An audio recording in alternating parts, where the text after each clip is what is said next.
Welcome back ناظرین. شاہ محمود قریشی صاحب سے میں یہاں سوال کروں گی. شاہ صاحب, بریک پر جانے سے پہلے بات ہوئی سلامتی کونسل کی, فورن پالیسی کی, تو حال ہی میں وزیر اعظم صاحب نے قوم کو مبارکباد پیش کی ہے کہ ہماری خارجہ پالیسی اتنی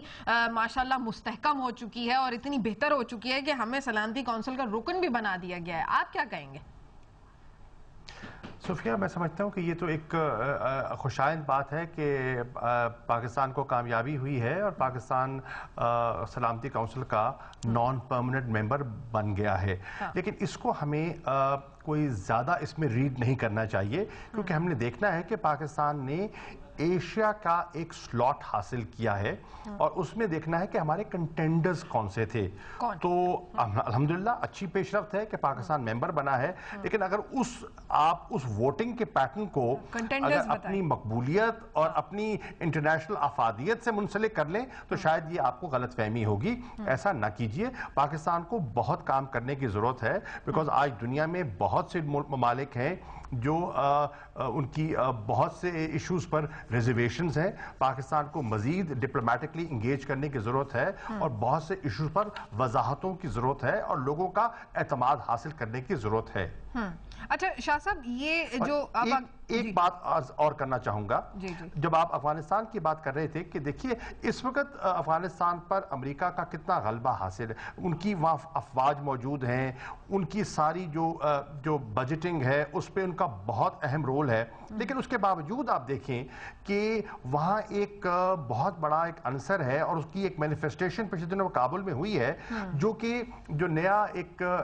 پیکٹ وہ کرنا چاہ رہے ہیں یو ایس افغانستان, اس پر معترض ہیں لوگ اور وہ سمجھتے ہیں کہ وہ مناسب نہیں ہے. اور ملٹری بیسز کی جہاں بات ہو رہی ہے تو اس پہ بھی کچھ لوگ اعتراض کر رہے ہیں. تو مطلب کہنے کا کہ افغانستان میں بھی ایک ڈیوائیڈڈ اوپینین موجود ہے. تو اچھا, ایک اور میرا سوال یہاں پر یہ تھا کہ حال ہی میں خبریں دکھائی دی ہیں, میں آرٹیکل بھی پڑھ رہی تھی the other day, تو اس کے اندر جو دیامر بھاشا ڈیم ہے اس کے اندر یہ بتایا جا رہا ہے کہ جی ہم آلریڈی 5 سال اس پروجیکٹ کو ڈیلے کر چکے ہیں اور اب قیمت بھی اس کی ڈبل ہو گئی ہے. ایک تو یہ کہ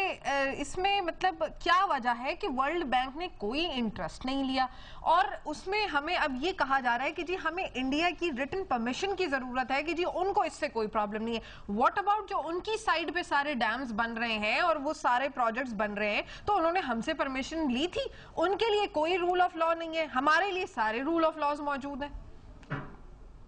صوفیہ, بات یہ ہے کہ یہی تو پاکستان کا رونا ہے. ہم یہی کہہ رہے ہیں کہ امریکہ اگر ہماری امداد کرنا چاہتا ہے تو ہماری ترجیحات کے مطابق کرے.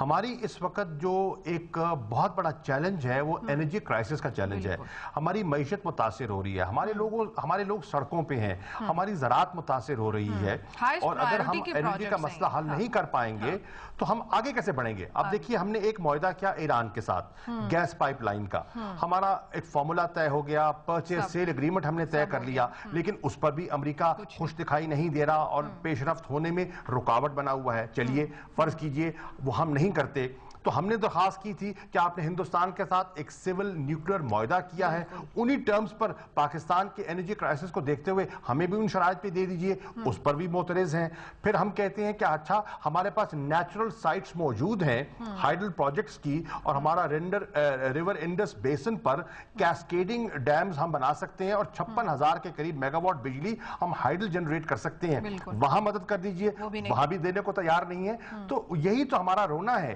کہ ان کی ترجیحات ہماری ترجیحات سے مطابقت نہیں رکھ رہی اور ہمارے چیلنجز بڑھتے چلے جا رہے ہیں. افتخار صاحب, اب یہ اسی بات پہ میں یہاں پر یہ پوچھوں گی کہ چلیں صحیح ہے, ان کی ترجیحات جو ہیں وہ نظر آ رہی ہیں دنیا کو, ہماری حکومت کو نظر نہیں آ رہی ہیں یہ چیزیں, تو ہماری حکومت کیا کر رہی ہے 4.25 سال سے؟ نہیں, ہماری حکومت نے کیا ایسا کر دیا جس پہ آپ ناراض ہیں؟ بھئی دیامر بھاشا ڈیم پہ اگر ہم بات کر رہے ہیں, جیسے شاہ صاحب دیامر بھاشا ڈیم اپنے وقت پہ بنے گا, اس کا افتتاح ہو گیا ہے اور یہ ایکسپیکٹڈ ہے کہ 2017 تک یہ آپریٹیو. نہیں, 5 سال ڈیلے ہو چکا ہے افتخار صاحب. ڈیلے تو اس لیے ہوا کہ آپ پاس پیسے نہیں تھے اور اس کے اوپر ڈسپیوٹ تھا کہ جو پیسہ ہے یہ کس کو ملنا چاہیے, اس کا جس کو جو ہے اپنا بلوچستان نہیں وجوہات تو چلیں جو بھی تھیں ڈیلے تو ہوا ہے نا افتخار صاحب حکومت اس پہ سٹینڈ لے لیتی اور پہلے کہتے کہ ہمارا یہ مسئلہ سولف کرو پھر آگے بات کرتے ہیں ابھی بھی تو کہہ رہے ہیں نا ڈومو دیکھیں یہ شاہ محمود بالکل صحیح کہہ رہا ہے ہاں جو امریکہ ہے نا وہ پاکستان کے عوام سے اس کو نہ کوئی محبت ہے نہ ان کو اس کی دوستی ہے اور جیسے کہا جاتا ہے کہ ملکوں کے درمیان محبت اور دشمنی اپنے اپنے مفادات کی ہوتی ہے اس کا یہ مفاد ہے کہ پاکستان اس کی جنگ لڑتا رہے اسی طریقے سے جس طریقے سے روس کے خلاف لڑی تھی اس کو ایک بات کی ریلائزیشن نہیں ہو رہی کہ پاکستان کے اپنے بڑے گمبھیر مسائل ہیں جتنا بڑا مسئلہ ہمارا اس وقت پاور سیکٹر میں ہے انرجی کرائسس کا یہ اس کے علم میں ہے وہ ہماری مدد کرنا چاہے تو بالکل جس طرح شاہ محمود ریفر کر رہا ہے کہ اس انڈس بیسن کے اوپر ہم 3-4 جگہ پہ بنا سکتے ہیں لیکن ہمارے پاس پیسہ نہیں ہے وہ ہمیں پیسہ بھی دے سکتا ہے لیکن وہ دینا نہیں چاہ رہا وہ چاہتا ہے ایک لولا لنگڑا پاکستان ایک کمزور پاکستان جو معاشی طور پہ بھی کمزور ہو جس کی حکومت پر اندر سے پریشر ہو اور ایک ایسی کمزور حکومت کے ساتھ اس کو ڈیل کرنے میں آسانی رہ سکتی ہے لیکن ہم نے اے پی سی کر کے میسج تو دے دیا نا افتخار صاحب اے پی سی کر کے میسج تو ایک دفعہ دے دیا نا تو اس کیس میں ہم نے میسج دیا نا کہ ہم ایز اے قوم اکٹھے ہیں لیکن یہ صحیح ہے ہم نے جس وقت گیس پائپ لائن کی بات کی اس نے انڈیا کو جا کے کہا کہ اس معاہدے سے باہر نکلو اور میں تمہاری مدد کرتا ہوں اور اس نے نیوکلیر ان کو سپورٹ کیا دیکھیں نا یہ رویہ غلط ہے اگر امریکہ کے لوگ